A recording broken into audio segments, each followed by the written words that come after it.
Thank you so much for attending my presentation on some Pokemon that got way worse. And everyone knows the obvious stuff like Tauros and Tyranitar, but today I want to get into some slightly more obscure picks that are honestly even more interesting. First up is Meowscarada, and yeah, I know what you're thinking. How could it fall off? Scarlet and Violet only came out a little over a year ago. Meowscarada fell victim to a somewhat new VGC rule structure called Regulations, where the legal Pokemon change a bit every few months.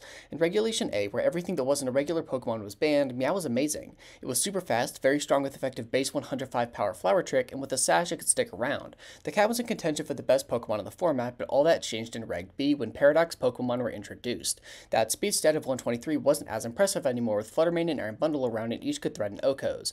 Iron Hands also destroyed it, and Meowscarada even had new Grass-type competition in Brute Bonnet. It got very little playtime and only continued to get worse. Right now, it has no real usage. Up next is Jolteon, who is one of the saddest stories I've found. Early Gen Jolteon was pretty cool. In Gen 1, it was extremely fast and could even hit for uncommon super effective damage against normals and psychics. In Gen 2, it's a premier baton passer, setting up agilities and pivoting into a sweeper, oftentimes the deadly Marowak. In Gen 3, it makes use of that speed and Volt Absorb to be a strong attacker with defensive utility. But after that, the cracks started to show. Even though it was OU in both Gens 4 and 5, after the tiers were locked, its viability dropped off a cliff. It can't touch special walls, it's way too frail, Choice Scarf Mons can outspeed and KO at first, really everything. Unfortunately, due to tier locking, it's stuck in OU by technicality in both generations, one of two with that dubious distinction. Since then, it's been a hard fall as it's tumbled down the tiering rung, eventually landing in PU. Magnezone is one of the most unique Pokemon to ever be introduced, and it's been extremely strong because of it. Zone has Magnet Pull, which traps steel types, allowing it to use a combination of Thunderbolt and Hidden Power Fire to take them out.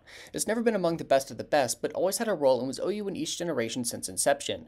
But Gen 9's new Terra mechanic made it significantly worse. Now steel types can just Terra and get away for free, making Magnezone's niche nearly worthless. It's currently NU, still trying its best, but when the generation changes again, it'll probably be back with some sort of niche. The magnet's down, but hopefully not out. Gens 1 and 2 Exeggutor are possibly the scariest Pokemon ever. This guy has so much bad stuff he can do to you, from spreading sleep and paralysis, to dealing tons of damage as Stab Psychic, to stealing your fucking item with Thief, to blowing up and obliterating anything in his path. It's a top 10 mon in each format and has seen extremely high usage, although it did take a small hit in Gen 1 as the meta developed. But after 2002, it struggled to find use in higher tiers.